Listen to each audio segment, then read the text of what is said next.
नमस्कार। मीडिया बोल के 7वें एपिसोड में आपका स्वागत है। अगर देखा जाए तो पिछला सप्ताह इस्तीफों का सप्ताह कहा जा सकता है। कई इस्तीफे आए सियासत में और मीडिया में भी। सियासत में दो बड़े इस्तीफे अगर उनकी हम चर्चा करें, राज्यसभा में दलितों के सवाल को न उठाए जाने के विरोध में सुश्री मायावती, बसपा की सुप्रीमो, उन्होंने इस्तीफा देने का ऐलान किया और बाद में उन्होंने इस्तीफा दे भी दिया। दूसरा इस्तीफा शंकर सिंह वाघेला साहब, कुछ दिन के लिए मुख्यमंत्री रहे गुजरात के और कांग्रेस पार्टी के गुजरात में बड़े नेता, उन्होंने इस्तीफा दिया क्योंकि उनको लगता था कि उनकी बातें नहीं सुनी जा रही हैं पार्टी में, उनके मुताबिक पार्टी गुजरात में नहीं चल रही है। लेकिन मीडिया के हिसाब से बहुत बड़ी घटना हुई, भले ही वो किसी बड़े कॉरपोरेट मीडिया हाउस में न हुई हो, लेकिन देश की सबसे प्रतिष्ठित शोध विचार की पत्रिका economic and political weekly EPW में हुई, जिसे भारत का एक तरह से ऐसा प्रतिष्ठान, ऐसा जर्नल माना जाता है जो दुनिया में देखा जाता है कि भारत में सोशियो इकोनॉमिक स्टडीज़ को लेकर क्या हो रहा है। उसके संपादक परंजय गुहा ठाकुरता ने इस्तीफा दिया। वो महज इस्तीफा इसलिए नहीं है क्योंकि उसके पीछे बड़ी कहानियाँ हैं और भारत में कैसे शोध और विचार की पत्रिका पर भी कॉर्पोरेट दबाव इस कदर बढ़ सकता है, इसका भी एक उदाहरण है। इसलिए हम उसको आज ज़्यादा तवज्जो देंगे, ज़्यादा महत्व के साथ उसको याद करेंगे और एक जो आज की चर्चा है उसमें बड़ा हिस्सा EPW के संपादक के इस्तीफे पर होगा। मैं शुरुआत राजदीप आपसे करना चाहता हूँ। EPW को आप पढ़ते रहे हैं, हो सकता है कि बहुत पॉपुलर मैगजीन ना हो, लेकिन देश की एक प्रतिष्ठित विचार शोध की पत्रिका है। जिस तरह परंजय गुहा ठाकुरता का इस्तीफा आया है, उसको मीडिया में जो कई सालों से हम देख रहे हैं, जो एक सिलसिला चल रहा है, संपादकों के जाने का, आने का, कार्यक्रमों के विड्रॉ होने का, अचानक नापसंद किए जा रहे लोगों को बेदखल करने का, उस कॉन्टेक्स्ट में अगर आप से मैं जानना चाहूँ तो आप कैसे देखते हैं? देखिए उर्मिला जी, आपने एक शब्द का इस्तेमाल किया, शोध विचार की पत्रिका। जब आप शोध विचार की पत्रिका की तरफ देखते हैं तो आपको लगता है कि वो कहीं मेन स्ट्रीम मीडिया में तो एक ही पत्रिका नहीं है जहां कॉरपोरेट दबाव हो सकता है या अन्य राजनीतिक दबाव हो सकते हैं। शोध विचार की पत्रिका एक ऐसी दुनिया में एक तरह से रहती है जहां इन दबावों से वो दूर रहती है। यही वजह है कि लोगों को आश्चर्य हो रहा है कि क्या ऐसी भी पत्रिका में उस तरह के दबाव आते हैं। ये एक सवाल है। दूसरा सवाल है, क्या ऐसी पत्रिकाओं में उन तरह के स्टोरीज आएंगे जिसे आप कहेंगे इन्वेस्टिगेटिव जर्नलिज्म? क्या आप किसी बड़े बिजनेस हाउस पर इन्वेस्टिगेशन करेंगे जिस तरह से परंजॉय ने किया था और करते आ रहे हैं कई सालों से? तो सवाल, उन्होंने इसके पहले किताब भी लिखी थी। जी बिल्कुल लिखी है, अंबानी इस पर भी लिखी है। तो सवाल यह है कि क्या ये कहीं एक तरह से EPW के एक तरह से अस्तित्व पर भी सवाल है कि किस तरह की पत्रिका आप रहना चाहते हैं? क्या आप केवल शोध विचार की पत्रिका है जो एकेडमिक्स और यूनिवर्सिटीज़ में पढ़ी जाएंगी, या एक ऐसी पत्रिका रहेंगे जो मेन स्ट्रीम मीडिया में जो लोग इन्वेस्टिगेशन करते हैं या पढ़ते हैं वो भी उसे पढ़ेंगे? तो ये एक सवाल है। दूसरा, जैसे मैंने शुरुआत में कहा, क्या ऐसी पत्रिका में वो जो कॉरपोरेट दबाव या पॉलिटिकल दबाव आते हैं, क्या उस पर भी वो दबाव आने लगेंगे? क्योंकि EPW के जो ट्रस्टीज़ देखें तो बड़े जाने माने व्यक्ति हैं, क्या इन पर भी कोई दबाव आया था?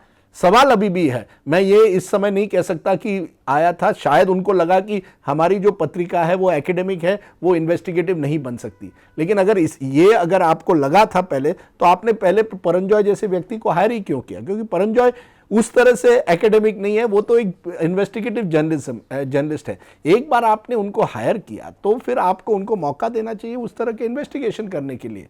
तो सवाल मुझे लगता है EPW पर भी है कि किस तरह की पत्रिका आप बनना चाहते हैं या रहना चाहते हैं।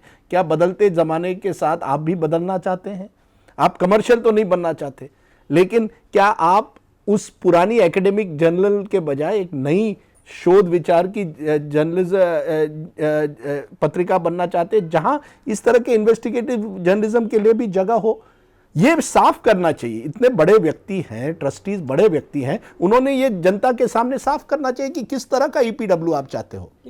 आरती, जो राजदीप कह रहे हैं कि भाई एक पत्रिका को ये तय करना चाहिए था, प्रबंधन को तय करना चाहिए था कि वो कैसी पत्रिका चाहते हैं और कैसा एडिटर उसके हिसाब से होना चाहिए, ये सवाल है अपनी जगह। लेकिन हमारा ये कहना है कि जिस आधार पर परंजय को इस्तीफा देना पड़ा, वो दो बड़ी रिपोर्ट्स हैं जो आई।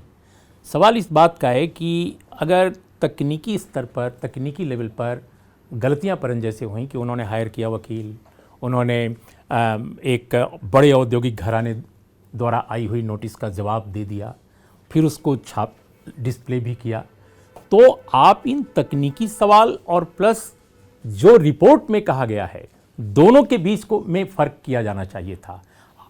क्या आप, अगर आपके एडिटर ने वकील को न बुलाया होता, जवाब न दिया होता आपसे कंसल्ट किए बगैर, तो क्या वो आप उन दो रिपोर्ट्स को रहने देते? आपने दोनों रिपोर्ट को विड्रॉ किया।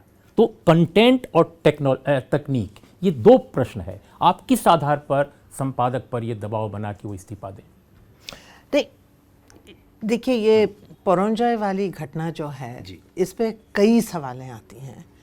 एक तो जो राजदीप ने उठाया है कि कैसा ये पब्लिकेशन होना चाहिए, ये शोध विचार का पब्लिकेशन होना चाहिए कि इसको थोड़ा सा और करंट अफेयर्स के रूप में इसकी कैरेक्टर बनानी चाहिए। एक तो वो है, पर यहाँ ये भी है कि देखिए, आपने एक एडिटर को हायर किया है, आपने उस एडिटर में अपना ट्रस्ट प्लेस किया है, आप मतलब वो जाने माने व्यक्ति है, रिस्पेक्टेड जर्नलिस्ट हैं परंजय।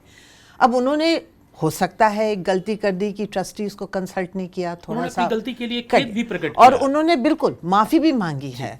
तो मतलब जब इन्होंने ये कर दिया, तो क्या ये सही था कि ऐसी घटना पे आपने उनको बोला कि इस्तीफा दो, कि आपने उनको एक चांस और नहीं दिया? ये मुझे थोड़ा सा हेस्टी एक्शन लगता है कि उन्होंने क्यों इतनी जल्दी उनको बोल दिया कि आप इस्तीफा दे दो। तो मतलब तकनीक का प्रश्न नहीं है, कंटेंट से भी कहीं प्रॉब्लम थी। अब कंटेंट से होगी प्रॉब्लम। वैसे जो अभी तक जो हमारे सामने जो फैक्ट्स आए हैं, उससे यही अभी पूरी कहानी हमारे सामने आई नहीं है। और यही मैं कहना चाहती हूँ कि जो ट्रस्टीज़ हैं ईपीडब्ल्यू ट्रस्ट के, वो इतने जाने माने, इतने रिस्पेक्टेड इंडिविजुअल्स हैं कि उनको एक तरह से पूरी साफ़ी देना चाहिए, पूरी कहानी हम सब पब्लिक के सामने देना चाहिए। हम सब जो मतलब बड़े हुए हैं ईपीडब्ल्यू को पढ़ के, इतना मतलब हमारे ऊपर इन्फ्लुएंस हुआ है ईपीडब्ल्यू का काफ़ी, तो हम चाहते हैं कि एज डेडिकेटेड रीडर्स हमको पूरी कहानी ट्रस्टीज़ बताएं कि क्या हुआ, किस वजह से उन्होंने परंजय को क्या थे सर्कमस्टांसेस। नहीं तो शक पैदा होता है कि उनके ऊपर दबाव था, कॉर्पोरेट दबाव था। और ये सच में हैरान की बात है, क्योंकि जिस स्टेचर के लोग हैं उनके ऊपर आना नहीं चाहिए। बिल्कुल, मुझे लगता है इम्पॉर्टेंट बात है कि जिस तरह के लोग ट्रस्ट में हैं, समीक्षा ट्रस्ट में, वो उस तरह के लोग नहीं हैं जो अचानक झुक जाएं। तो आखिर राजदीप, आपको क्या लगता है कि क्या वजह, पहले हमने तो एडिटर्स का इस्तीफा भारत में 2014 के बाद का सिलसिला नहीं है, या पिछले 5, 7, 10 साल का नहीं है। आज़ादी के बाद कुछ समय तक ठीक ठाक स्थितियां रहीं, लेकिन हमने देखा है कि इंदिरा गांधी के ज़माने में उनके पुत्र संजय गांधी जी के इशारे पर कई संपादकों को जाना पड़ा था। मुझे याद है कि एक संपादक को तो किसी और वजह से सीढ़ियों से ही वापस कर दिया गया था जब वो दफ्तर की सीढ़ियां चढ़ रहे थे। तो राजनीतिक दबाव में संपादकों के इस्तीफे हमारे देश में कोई नई चीज़ नहीं है, लेकिन कारपोरेट दबाव जिस तरह बढ़ा है और बहुत सारे संपादक उसके भी बलि पर चढ़े हैं। और केवल यही नहीं, आज की घटना नहीं है, बड़ी पत्रिकाएं, देश के यशस्वी संपादक, मैं समझता हूं कि एडिटर अनप्लग्ड किताब में विनोद मेहता ने कई अच्छे खुलासे किए हैं, बड़े दिलचस्प खुलासे किए हैं। लेकिन मैं जो आपसे समझना चाहता हूं कि आखिर ईपीडब्ल्यू समीक्षा ट्रस्ट ने जो रिजवाइंडर या अपनी ओर से जो बात संक्षेप में कही है, उससे खुलासा नहीं होता कि कारपोरेट दबाव का असर है या एडिटर से वो एडिटर ट्रस्ट खो चुके थे, उनका क्या वजह है? देखिए, पहले तो ये उनको ट्रांसपेरेंट करना पड़ेगा। उन्होंने एक प्रेस रिलीज लिखी है जिससे और सवाल उठते हैं, जवाब अभी भी नहीं मिल रहे हैं। और शक क्यों होता है? क्योंकि आपने एक ऐसी स्टोरी की है एक ऐसे व्यक्ति पर जो कॉरपोरेट है, जो सरकार के करीबी माने जाते हैं। तो जब आप स्टोरी करते हैं एक ऐसे बिजनेसमैन पर जो सरकार के करीबी है और वो स्टोरी हटाई जाती है और लगता है कहीं ना कहीं या तो ट्रस्टीज़ पर दबाव था या ट्रस्टीज़ डर गए कि यार ये कहीं लीगल मामला कितना बढ़ेगा, या जैसे आप कह रहे हैं एडिटर पर उनका विश्वास उठ गया। जो भी है, जितना भी बड़ा व्यक्ति हो, और समीक्षा ट्रस्ट में बड़े व्यक्ति हैं, उतना ही आपको और ट्रांसपेरेंट होना चाहिए। आप जितना ही कम इसको दबाने की कोशिश करते हो, उतना ही शक के गहरे में आ जाता है कि ये क्यों हो रहा है, क्या वजह है कि आपने इस तरह से ओवरनाइट ये डिसीजन ले लिया। तो सवाल ये है कि जब आप इस तरह के इश्यूज को जनता के, क्योंकि आप ये जो व्यक्ति हैं, जो बड़े व्यक्ति हैं, वो हमेशा कहते हैं जुडिशरी में ट्रांसपेरेंसी होनी चाहिए, सरकार में ट्रांसपेरेंसी होनी चाहिए। आरटीआई को इन्होंने ही एक तरह से बढ़ावा दिया, कहा कि हमें देश को ट्रांसपेरेंट बना, लेकिन जब खुद की बात आती है तब आप ट्रांसपेरेंट क्यों नहीं रहते? और क्योंकि वो व्यक्ति जिस पर स्टोरी लिखी गई है वो एक ऐसा व्यक्ति है जो सरकार के करीबी जाना जाता है, तो लोग कहेंगे क्या ये केवल कॉर्पोरेट प्रेशर है जो आप बार बार कह रहे हैं, या कहीं राजनीतिक दबाव है? सवाल ये है, ये सवाल है, इसका जवाब इस समय नहीं मिला। राजदीप, केवल अदानी ग्रुप ही नहीं है, देश के कई ऐसे बड़े कॉर्पोरेट समूह इस वक्त हैं देश में, जो अखबारों में, टेलीविज़न में या इवन वेबसाइट में छपी प्रसारित खबरों को लेकर जब नाराज़ होते हैं तो वो शिकायत केवल किसी मंत्री से या सरकार से नहीं करते या एडवोकेट से केवल नहीं कहते, बल्कि बाकायदे मानहानि का नोटिस तत्काल भेजते हैं, और करोड़ों का। क्या आपको लगता है, आप इतने वर्षों से भारतीय टेलीविज़न के क्षेत्र में एक जाने पहचाने नाम है, आज की तारीख में मानहानि कितना बड़ा हथियार है अभिव्यक्त की आज़ादी को रोकने या किसी संपादक या किसी एंकर की नौकरी ख़त्म करने में? आपने बहुत बड़ी बात कही कि मानहानि का नोटिस केवल अब वो एक तलवार, एक हथियार बन गया है। और मानहानि के नोटिस पहले भी आते थे, लेकिन वो सिविल डेफेमेशन के ज्यादातर नोटिस आते थे। अब क्रिमिनल हो गए हैं। और ये एक ऐसा देश है, ब्रिटेन, जहां से हमने ये लॉज लिए, ये कानून लिए हैं, वहां उन्होंने इसे अनकॉन्स्टिट्यूशनल माना है कि गैर संवैधानिक है, उसे हटा दिया है क्रिमिनल डेफेमेशन। इस देश में जो व्यक्ति अब सुप्रीम कोर्ट के चीफ जस्टिस हो रहे हैं कुछ हफ्तों में, दीपक मिश्रा, उन्होंने उनके वो हेड थे उस जजमेंट के, जहां उन्होंने कहा नहीं, क्रिमिनल डेफेमेशन होना चाहिए। और उस क्रिमिनल डेफेमेशन का पिछले साल उसका अब गैर इस्तेमाल हो रहा है। और आप एक ऐसी उस नोटिस के जरिए दबाव बढ़ा रहे हैं, क्योंकि आप जानते हैं कि कुछ लोग डर जाते हैं। देखिए, समीक्षा ट्रस्ट के जो व्यक्ति हैं वो कोई बड़े इंडस्ट्रियलिस्ट नहीं है, उद्योगपति नहीं है जो हाँ, अगर किसी को कहा कि हम 100 करोड़ का एक नोटिस देते हैं या कहते हैं हम क्रिमिनल डेफेमेशन इस पर करते हैं, वो डर भी जा सकते हैं। ये भी सवाल है। तो मुझे लगता है डेफेमेशन नोटिस, और इस पर डिबेट, बहस होनी चाहिए। क्रिमिनल डेफेमेशन का गैर इस्तेमाल हो रहा है और इससे कई बड़ी बड़ी, केवल उद्योगपति नहीं करते, ये पुलिस अफसर भी कर रहे हैं, ये ब्यूरोक्रेट्स कर रहे हैं, सरकारी पॉलिटिशियन कर, और वो कहते हैं आपको एक छोटे से गांव में वो बुला लेंगे, छोटे से डिस्ट्रिक्ट कोर्ट में, ताकि आपको हैरान कर सके, आपको हैरेस कर सके। आरती, ये जो मानहानि का जो प्रश्न है, जो आपराधिक मानहानि, जो भारत में जिसको कह रहे हैं कि ब्रिटेन ने नहीं रखा, दुनिया के कई देश हैं, डेमोक्रेसी में तो आमतौर पे क्रिमिनल डिफेमेशन को नहीं लिया गया है, बहुत कम देश हैं, लेकिन भारत को बाकायदे क्रिमिनल डिफेमेशन को कंटिन्यू रखने का फैसला हुआ कोर्ट से।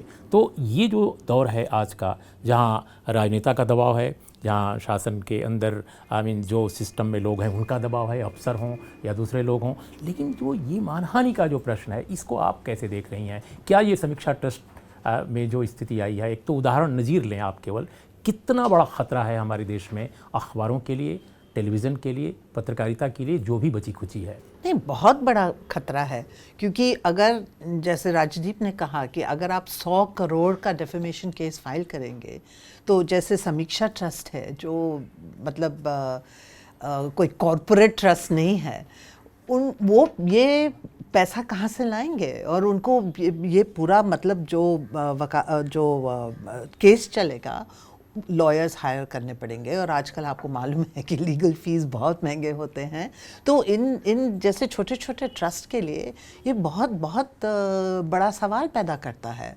और इसीलिए जो हम दुनिया में ये कहते हैं, और ये हमारा सबसे बड़ा प्राइड है कि हमारा फ्री प्रेस है, पर फ्री प्रेस जो है वो फ्री प्रेस तब रहता है जब उसके ऊपर दबाव नहीं आता है और आप ऐसे डेफेमेशन केसेस जो आप क्रिमिनल डेफेमेशन केसेस में लाते हैं, आप ऐसे दबाव नहीं डालेंगे और छोटे छोटे ट्रस्ट पब्लिकेशंस चलाएंगे। ये नहीं कि आज तो ये फैशन हो गया है कि हमारे टीवी चैनल्स, हमारे अखबार, ये सब बड़े बड़े कॉर्पोरेट हाउसेस चला रहे हैं, तो फिर फ्रीडम ऑफ प्रेस कहाँ रहा उसमें? पहले आप अगर देखेंगे जो सबसे जानी मानी अखबार था स्टेट्समैन, वो तो ट्रस्ट से चलता था ना, ट्रस्ट से चलता था, कोई कॉर्पोरेट हाउस तो नहीं था उनके पीछे, और वो इंडिया का नंबर 1 पेपर था इंग्लिश में। तो यही अगर आप फ्रीडम ऑफ प्रेस को रिटेन करना चाहते हैं तो आपको जगह बनानी पड़ेगी कि ये छोटे ट्रस्ट पब्लिकेशंस चला सकते हैं या टीवी चैनल चला सकते हैं या ट्रस्ट है, समीक्षा ट्रस्ट है, बिल्कुल। पर अगर आप ये क्रिमिनल डेफेमेशन एक फैशन हो जाएगा कि कोई भी स्टोरी हो आप उनके ऊपर एक 100 करोड़ का डेफेमेशन केस स्लैप करेंगे तो फिर बहुत मुश्किल हो जाएगा ना। और ये वाली कहानी जो है, जो जिसके ऊपर परंजॉय को इस्तीफा देना पड़ा, ये सिर्फ अदानी के खिलाफ नहीं था, एक्चुअली इसमें सरकार की क्रिटिसिज्म है क्योंकि कि सरकार ने माफ किया, 500 करोड़ जो था वो सरकार ने माफ किया। तो मुझे लगता है कि कोई नेक्सस है सरकार और अदानी के बीच में जो सरकार सामने नहीं आई, उन्होंने अदानी के थ्रू ये डेफेमेशन केस फाइल करवाया है। आपने जिक्र किया स्टेट्समैन का, मुझे एक छोटी सी कहानी याद आ रही है, मैं चाहता हूँ आप लोगों से शेयर करें। स्टेट्समैन में जब रेजिडेंट एडिटर कुलदीप नैयर थे, उन दिनों अखबार ट्रस्ट था और ट्रस्ट के जो चीफ थे वो टाटाज थे। तो जेआरडी ने उनको एक बार बुलाया और कहा कि भाई आपके इस तौर तरीके से बहुत नाराज़ हैं प्रधानमंत्री। उन्होंने कहा क्या हो गया? कहा कि वो राजेंद्र पुरी ने जो कार्टून बनाया है वो बहुत ही क्रूर है। तो उन्होंने कहा तो मुझे क्या करना चाहिए? रेजिडेंट एडिटर ने पूछा प्रधानमंत्री से, ट्रस्ट के चीफ से। उन्होंने कहा कुछ नहीं करना है, थोड़ा सा उनको राजेंद्र पुरी को कहिए कि इतने क्रूर ना हो। लेकिन आज के दौर में राजदीप, बहुत गंभीर बात है कि अगर कोई बड़ा नेता नाराज़ है किसी एंकर से, किसी एडिटर से, किसी कार्टूनिस्ट से, और ट्रस्ट हो चाहे बिना ट्रस्ट के हो, कॉर्पोरेट हाउस हो, क्या स्थिति है? अभी लोगों के पर्दे पर से प्रोग्राम हट रहे हैं अचानक बिना किसी सूचना के। वही मैं कहने वाला था, आप परंजॉय पर ध्यान दे रहे हैं। मायावती के रेजिग्नेशन की बात आपने की, वाघेला की इसी हफ्ते में निखिल वागड़े, जो एक तरह से मराठी जर्नलिज्म में मैं समझता हूँ बेहतरीन बड़ा नाम है, जिन्होंने 30 साल तक कई अखबार में काम किया है, खुद अखबार चलाए हैं। उनका प्रोग्राम TV9 जो एक प्रसिद्ध मराठी न्यूज़ चैनल है, 9 बजे 9 से 10 वो डिबेट प्रोग्राम करते थे। उन्होंने शुरू किया था May 1 महाराष्ट्र डे को, जुलाई के महीने में। इस हफ्ते बुधवार को उन्होंने प्रोग्राम किया, रात को उनको एक मैसेज आता है कल से आपका प्रोग्राम नहीं रहेगा। अब ये मुझे बताइए, उन्होंने साइन कॉन्ट्रैक्ट किया, 1 महीने की नोटिस भी आपने नहीं दी, आपने कुछ लिखित भी नहीं दिया। TV9 जो प्रसिद्ध नेटवर्क है, शायद रीजनल नेटवर्क्स में से सबसे बड़ा इनाडू के साथ है। अब ऐसे नेटवर्क में बगैर आप नोटिस दिए हुए, बगैर कुछ ना ईमेल, या बस कोई आपको फ़ोन करता है या आपको बुलाता है और कहता है कल से आपका प्रोग्राम नहीं। क्यों? क्योंकि आपने किसानों के क्या वजह है? किसानों के स्ट्राइक्स पे आपने स्टोरी की है महाराष्ट्र में, या स्लम रिहैबिलिटेशन का जो प्रोग्राम है उसमें जो करप्शन हो रहा है उस पर की है? क्या वजह है? कम से कम जनता जो है वो जानना चाहती है। आपने अगर एक बड़े एंकर को लिया है, उसका शो किया है, अगले दिन अगर उसका शो आप निकाल, क्या जनता को आपने ये नहीं बताना चाहिए कि क्यों आपने उसका शो बंद किया? मैं समझता हूं कम से कम हम जो मीडिया वाले हैं, दुनिया भर से हम पूछते हैं ट्रांसपेरेंसी, खुद नहीं करते। और यही तो मुसीबत है। अब निखिल वागड़े कर क्या सकेगा? कोर्ट जाए, वो कोर्ट जाए कि आपने मेरे साथ कॉन्ट्रैक्ट किया है, लेकिन कॉन्ट्रैक्ट के बावजूद आपने मुझे ओवरनाइट इस तरह से निकाल दिया। ये सवाल उठते हैं। और क्या कौन दिल्ली के पत्रकार है जो निखिल वागड़े की बात उठाकर प्रेस क्लब में हम लोग एजिटेशन करेंगे? नहीं करेंगे, क्योंकि TV9 दिल्ली में नहीं प्रकाशित होता, या मराठी का जर्नलिस्ट है। परंजॉय की आप बात कर रहे हैं क्योंकि EPW नेशनल है, उनके बड़े बड़े ट्रस्टीज हैं। लेकिन जब एक व्यक्ति, और ये केवल वागड़े के साथ नहीं, मैं समझता हूं ये देश भर में हो रहा है, छोटे छोटे अखबारों और चैनल्स के साथ, लेकिन तब हम प्रदर्शन नहीं करते। लेकिन राजदीप, एक सवाल ये उठता है कि जो देश में 82,000 से ज़्यादा अखबार और जर्नल्स हैं, पत्रिकाएं हैं, चैनल भी बहुत हैं, सैकड़ों, लेकिन हम देखिए एक ट्रेंड रहे हैं कि अगर जो बहुत सारे अखबारों के संपादक हैं, क्योंकि संपादक नाम की संस्था तो आप जानते हैं किस हालत में है। तो जो अनुकूलित प्रेस है, जो अनुकूल हो गया है सत्ता संरचना के या कॉरपोरेट के, वहाँ कोई समस्या नहीं है। निशाने पर सिर्फ वे लोग हैं जो पत्रकारिता के मूल्यों के साथ खड़े होने की कोशिश में अभी भी जुटे। क्योंकि उर्मिलेश वहाँ उर्मिलेश जी वहाँ आप अब संपादक नहीं चाहते, आप न्यूज़ मैनेजर चाहते हैं। उस तरह के जो चैनल्स हो या छोटे अखबार हो या बड़े अखबार हो, जहां आप चाहते हैं कि सरकार के साथ आपके रिलेशंस हमेशा बहुत ही अच्छे रहें और आप उस तरह की पत्रकारिता करें, वहां आपको न्यूज़ एडिटर की ज़रूरत नहीं, न्यूज़ मैनेजर की ज़रूरत है, जो जिसे मुझे कहा गया एनवायरनमेंट मैनेज करेगा। यानी ऐसे एडिटर्स हैं जिन्होंने कभी ना कॉलम लिखी है ज़िंदगी में या कभी किसी टीवी प्रोग्राम नहीं किया है, लेकिन वो एडिटर बनते हैं क्योंकि वो एनवायरनमेंट को मैनेज कर सकते हैं। ये अब मैं उनको एनवायरनमेंट मैनेजर कहता हूँ, न्यूज़ मैनेजर नहीं। लेकिन राजदीप, एक सवाल छोटा सा उठता है और मैं संक्षेप में जवाब भी चाहता हूँ आपसे। आप एडिटर्स गिल्ड ऑफ इंडिया में भी पदाधिकारी रहे हैं। मेरा ये कहना है कि ये कोई बिल्कुल हाल की घटना नहीं है परंजय वाली, ये तो इसके पहले भी सिलसिला लंबा चला आ रहा है। विनोद मेहता ने अपनी किताब एडिटर अनप्लग्ड में बहुत सारे अपने उदाहरण दिए हैं, बहुत सारे किस्से बताए हैं, खासकर रेडियो स्टोरी के बाद क्या क्या केसेज हुई, कैसे कैसे क्या हुआ, उनके साथ भी क्या हुआ। दूसरे और भी मामले सामने आए, हम सभी मामलों का ब्यौरा नहीं दे रहे हैं, लेकिन सवाल इस बात का है कि एडिटर्स के जो फोरम है, जर्नलिस्ट के जो फोरम है, उन पर ये मुद्दा तमाम लोगों की जानने के बावजूद कि क्या हो रहा है उनके साथ, ये उठता क्यों नहीं? नहीं उठता है, लेकिन कर क्या सकते हैं? ऐसा नहीं है कि एडिटर्स गिल्ड ने इन मामलों को नहीं उठाया। पेड न्यूज़ का मामला जब मैं एडिटर्स गिल्ड का अध्यक्ष था, हमने बड़ी जोर से उठाया था, लेकिन कुछ जो हमारे मेंबर्स थे वो खुद आए और कहा हम क्या कर सकते हैं, हमारे प्रोप्राइटर से आप बात करिए। एंड ऑफ द डे छोटे अखबार, बड़े अखबार, टीवी चैनल्स प्रोप्राइटर से चलते हैं, एडिटर से नहीं। आपको प्रोप्राइटर्स गिल्ड के पास जाना पड़ेगा और उनसे कहना पड़ेगा कि आप बदलाव लाइए और उन पर दबाव डालना पड़ेगा। अगर आप उन पर नहीं दबाव डाल पाएंगे तो ये कैसे, ये मामला आप सुलझा नहीं सकते। एडिटर्स की भी कोई कमजोरी है। सजेशन है कि ये जो हमारा प्रेस काउंसिल है, जो एक तरह का वॉचडॉग है, मीडिया वॉचडॉग है, और अगर किसी को शिकायत है कि ये टीवी चैनल पे ये आया है या ये अखबार में ये गलत खबर छपी है, तो उनको प्रेस काउंसिल के पास जाना चाहिए, कोर्ट में नहीं, प्रेस काउंसिल के पास। प्रॉब्लम ये है कि प्रेस काउंसिल के पास कोई पावर्स नहीं है।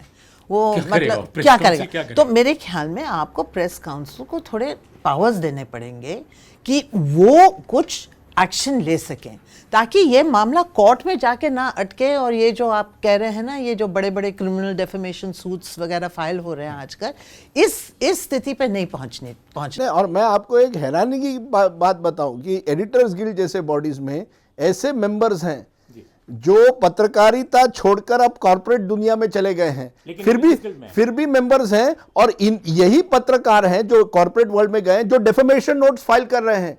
परंजॉय के खिलाफ फाइल की है। परंजॉय के खिलाफ जब उनकी किताब निकली थी, उसने कोई कॉर्पोरेट ने फाइल नहीं किया था। ये जो जर्नलिस्ट थे, जो अब कॉर्पोरेट हाउस में कॉर्पोरेट कम्युनिकेशन मैनेजर बन गए हैं, वो फाइल करते हैं और फिर भी एडिटर्स गिल्ड के मेंबर रहते हैं। ये दोहरापन हमारे सिस्टम में है। तो क्या हमें कोई चांस ही नहीं है? जब तक ये दोहरापन रहेगा, जब तक हम इन लोगों को जनता के सामने इनको बेनकाब करेंगे और इनको शर्मिंदा करना चाहिए। We should name shame them. लेकिन बेनकाब आप कैसे करेंगे? बेनकाब करने की जितने फोरम हैं वहाँ तो कब्जा होता जा रहा है, और जितने संपादक हैं, जितने पत्रकार हैं, जिनके कमिटमेंट पत्रकारिता से हैं, वो निशाने पर हैं। आप देख लीजिए, विनोद मेहता के से ही सिद्धार्थ वरदराजन पर भी बहुत सारे मानहानि के केसेज होंगे, आप पर भी कुछ होंगे, परंजय गुहा पर दिख ही रहा है, प्रणय राय उनका भी उदाहरण है अभी हाल का। देख ही रहे आप। तो पूरे देश में निखिल वागले, करण थापर, किसका मैं नाम लूँ? तो ये इस दौर में आखिर रास्ता क्या है? क्या मीडिया काउंसिल है? क्या है? किस तरह से इनिशिएट किया जाना चाहिए? अगर मेरे पास कोई रास्ता होता तो मैं आपको बताता, लेकिन जो आप प्रोग्राम वायर पे कर रहे हैं, एक तरह से मैं समझता हूँ एक मीडियम है जिस पर इस समय सरकार का कोई कंट्रोल नहीं है या किसी भी कॉर्पोरेट हाउस का नहीं है, वो है डिजिटल। और डिजिटल मीडिया जितना भी जैसे इंडिया टेक्नोलॉजी की तरफ जाएगा वो और भी बढ़ेगा। जैसे ब्रॉडबैंड के फैसिलिटीज़ आएंगे, आपके मोबाइल पर आप प्रोग्राम देख सकेंगे, उसका कंट्रोल उस पर कम है। तो एक तो ये डिजिटल मीडिया को जितना हम बढ़ावा दे सकते हैं वो अच्छा है। दूसरा मैं कहता हूँ दीपक मिश्रा जी जो सुप्रीम कोर्ट के न्यायाधीश चीफ जस्टिस बनना चाहते हैं, उनके सामने एक फिर हमने जाना चाहिए, एक 9 जज बेंच होनी चाहिए। क्या इस देश में क्रिमिनल डेफेमेशन लॉ होना चाहिए? दुनिया भर में ये निकाला जा रहा है और भारत जो अपने आप को लोकतंत्र कहता है वहां आप क्रिमिनल डेफेमेशन रखते हैं। और तीसरा नेम एंड शेम, जब भी ये होता है please name and Shem, these people should be expose before the public. नहीं, पर चौथी बात ये कि जो हमारे देश में ये क्रॉस मीडिया ओनरशिप अलाउड है, मतलब आप टीवी चैनल भी चला सकते हैं, अखबार भी चला सकते हैं, आप वेबसाइट भी चला सकते हैं। तो अगर आप बड़े कॉर्पोरेट हैं तो आपका बहुत बड़ा कंट्रोल रहता है मीडिया पे। अमेरिका में तो ये अलाउड नहीं है अब क्रॉस मीडिया ओनरशिप। तो मेरे ख्याल में ये एक कानून आना चाहिए और इस बात को हमको डिस्कस करना चाहिए, कानून लाना चाहिए, क्रॉस मीडिया ओनरशिप अलाउड, ये इसको बंद करना चाहिए ताकि इतना कंट्रोल नहीं हो, एक कॉर्पोरेट हाउस का इतना कंट्रोल ना हो मीडिया पे। लेकिन मैं ये बताऊं, मैं एक पिक्चर देख रहा था अभी जो रियल लाइफ डॉक्यूमेंट्री है, और उस पिक्चर में जिस तरह से अमेरिका में भी दिखाया गया है, जो दबाव वहाँ के पत्रकार और डिजिटल पर भी पड़ रहा है कि इसी तरह से मानहानि के केसेस लगाकर एक पूरे वेबसाइट को ख़त्म किया गया और वो पैसा के उस केस को चलाने के लिए पैसा दिया किसी उद्योगपति ने सिलिकॉन वैली से, जो डोनाल्ड ट्रंप का मेन खास आदमी है। तो शायद यही डोनाल्ड ट्रंप के इस देश में भी बहुत से ऐसे नेता हो सकते हैं या उद्योगपति हो सकते हैं जो डोनाल्ड ट्रंप को अपना रोल मॉडल देखते हैं। तो ये डर है। ये जो कई मानहानि के केसेस हैं, आपको लगता है वो व्यक्ति खुद जो पुलिस अफसर हो या ब्यूरोक्रेट हो वो खुद लड़ रहा है? शायद उसके पीछे भी कई लोग हों। और देखिए सोशल एक्टिविस्ट जो हैं, बहुत सारे political activist, social activist, trade unionist, उन पे भी इस वक्त बड़े पैमाने पर मानहानि के, क्रिमिनल मानहानि के जो मामले हैं लादे जा रहे हैं, जर्नलिस्टों पे लादे जा रहे हैं। तो जैसे टैक्स टेरर है वैसे ही मानहानि एक क्रिमिनल, आपराधिक मानहानि भी एक टेरर की तरह। और क्या हुआ है उर्मिला जी, मुझे डर ये है कि इन्होंने, और यही अमेरिका में भी यही हुआ है कि आपने मीडिया की क्रेडिबिलिटी, विश्वसनीयता पर इतना टारगेट किया है कि आम जनता को लगता है अच्छा है, ये मीडिया वालों को सबक सिखाइए। तो आपने एक हेट्रेड पैदा की है मीडिया के खिलाफ।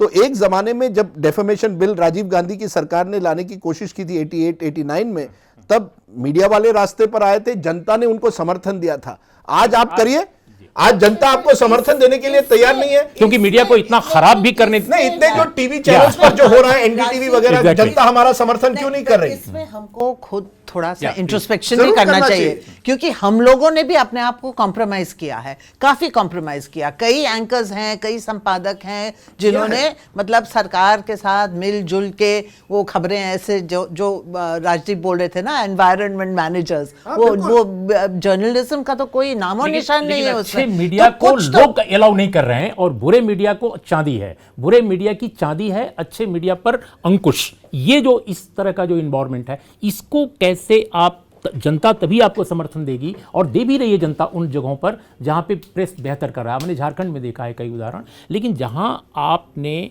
समझौते कर लिए हैं, जहां आप बिल्कुल उन सरेंडर कर चुके हैं, वहां क्यों आपको लोग पसंद करेंगे? सवाल इस बात का है। बिल्कुल बिल्कुल।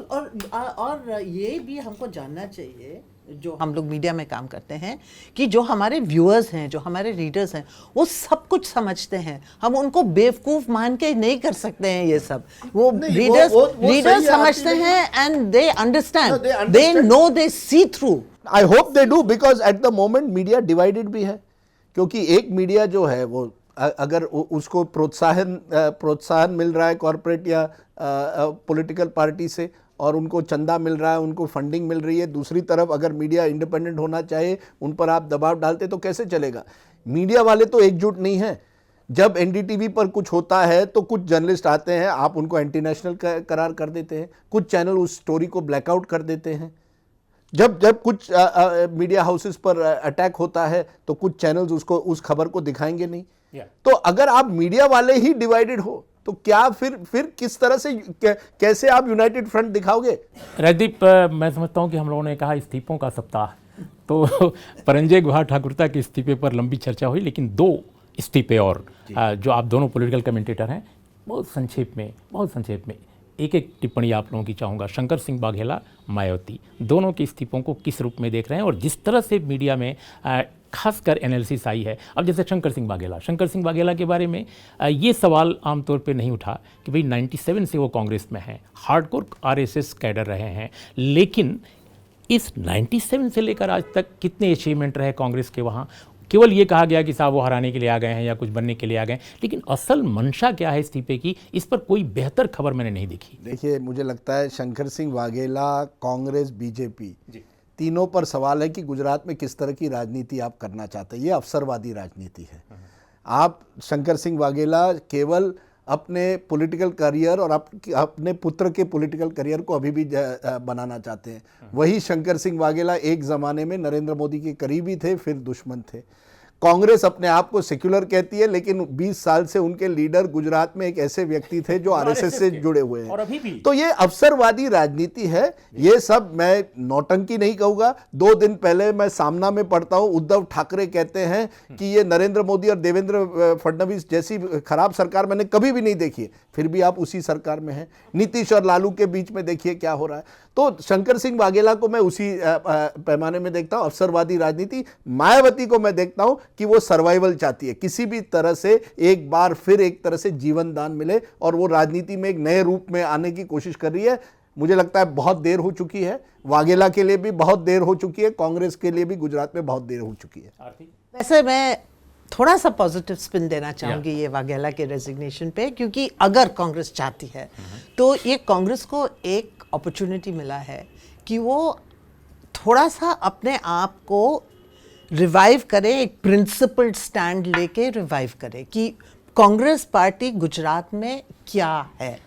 अभी तक तो मतलब पुराने आरएसएस व्यक्ति चला रहे थे कांग्रेस, तो वो टीम भी थे बीजेपी के इस एक तरह से। पर अब जब वाघेला निकल गए हैं तो कांग्रेस को एक अपॉर्चुनिटी मिल गया है कि वो अपने आप को फिर से जो उनके जो मूल्य थे, पुराने मूल्य थे सेक्युलरिज्म के, वो सब रिवाइव कर सकते हैं। अगर वो नहीं, ठीक है, ये चुनाव शायद नहीं जीतेंगे, पर आगे के लिए कुछ पॉलिटिक्स ऑफ कन्विक्शन होना चाहिए कांग्रेस का। अपॉर्चुनिटी है, कांग्रेस करेगी कि नहीं ये नहीं मुझे मालूम, कांग्रेस केपेबल है कि नहीं ये नहीं मुझे मालूम। निरुपम उनके अध्यक्ष हैं मुंबई में, बिल्कुल, और उनको भी निकालना चाहिए, उनको भी जाना चाहिए, क्योंकि ये सब जो मतलब राइट विंग से आए हैं या सैफरन फोल्ड से आए हैं, ये कांग्रेस के मूल्य को खराब कर रहे हैं। लेकिन कांग्रेस कंफ्यूज हो रही है। लेकिन आरती, मायावती, जैसे इन्होंने कहा कि इसके पीछे क्या नौटंकी है ये तो देखना होगा, लेकिन मायावती के इस्तीफे को पहले दिन मीडिया में ज़्यादातर, जो खासकर मैं हिंदी अखबारों की बात कर रहा हूँ, सबने राजनीतिक नौटंकी कहा, सीरियसली नहीं लिया। लोगों को लगा कि नहीं तो विड्रॉ हो जाएगा, कुछ लोगों ने ये भी समझा। जब उसने विड्रॉ नहीं किया और एक्चुअली एक्सेप्ट हो गया, तो मेरे ख्याल में लोग थोड़ा सा और सीरियसली लेने लगे हैं कि शायद मायावती के दिमाग में कोई प्लान है रिवाइवल का। देखिए, मायावती के लिए ये आखिरी अवसर है। 3 इलेक्शन तो वो हार चुकी है बीएसपी। अब इसके बाद अगर वो रिवाइव नहीं हो सकती है तो इसका पॉलिटिकल करियर खत्म। तो वो कोशिश तो कर रही है, और मेरे ख्याल में यूपी में ये भी कोशिश चल रही है कि बिहार जैसा महागठबंधन बने जिसमें मायावती, अखिलेश और कांग्रेस शामिल हों। और ये फूलपुर में बाई इलेक्शन होने वाला है शायद दिसंबर तक, क्योंकि केशव प्रसाद मौर्य को रिजाइन करना पड़ेगा, अब वो यूपी के डिप्टी चीफ मिनिस्टर बन गए हैं। तो हो सकता है क्या आपको जोखिम लगी? नहीं, मतलब मेरे ख्याल में बातचीत तो हो रही है, सुनने में यही आया है कि बातचीत हो रही है कि मायावती को एक महागठबंधन के कैंडिडेट के रूप में वहां से खड़ा करें और एक टेस्ट केस हो जाए 2019 के लिए। तो मतलब बहुत सी चीजें चल रही हैं जो सामने नहीं आ रही हैं, पर पीछे, पर्दे के पीछे बहुत हो रहा है। अब कितना ये बढ़ेगा, क्या रूप लेगा, क्या इसका इम्पैक्ट होगा, वो अभी देखने वाली बात है। Politics fluid. सवाल फर्क ये होता है, मीडिया वालों की जो रेजिग्नेशंस होते हैं और राजनेताओं के रेजिग्नेशन में यही फर्क होता है। हमसे रेजिग्नेशन लिया जाता है, पॉलिटिशियन नौटंकी करके रेजिग्नेशन दे देते हैं। मैं समझता हूं कि राजदीप की इस टिप्पणी के साथ आज के कार्यक्रम का हम समापन कर सकते हैं। और वाकई इस्तीफों के इस सप्ताह पर जब हम चर्चा कर रहे थे तो चर्चा का बड़ा हिस्सा हमने संपादक के इस्तीफे को इसलिए रखा क्योंकि पत्रकारिता का ये प्रश्न है और पूरे देश में अभिव्यक्ति की आज़ादी का भी प्रश्न है। क्योंकि जिस तरह से आज मानहानि, आपराधिक मानहानि एक बड़े थ्रेट के तौर पे, एक बड़े खतरे के तौर पे पत्रकारिता पर मंडरा रहा है, मैं समझता हूँ कि न्यायालय, समाज, सत्ता और पत्रकारिता बिरादरी भी, पूरी मीडिया बिरादरी भी इसे उतनी गंभीरता से शायद नहीं ले रही है जितना लेने की ज़रूरत है। दुनिया के तमाम मुल्कों से आपराधिक मानहानि का जो मसला है वो हटाया जा चुका है। लगभग बहुत कम मुल्क ऐसे होंगे, खासकर डेमोक्रेसी जो शायद ही हों, लेकिन भारत में अभी भी विराजमान है। मैं समझता हूँ इस खतरे को आप दोनों ने रेखांकित किया। इन शब्दों के साथ आज की चर्चा का हम समापन करते हैं। नमस्कार।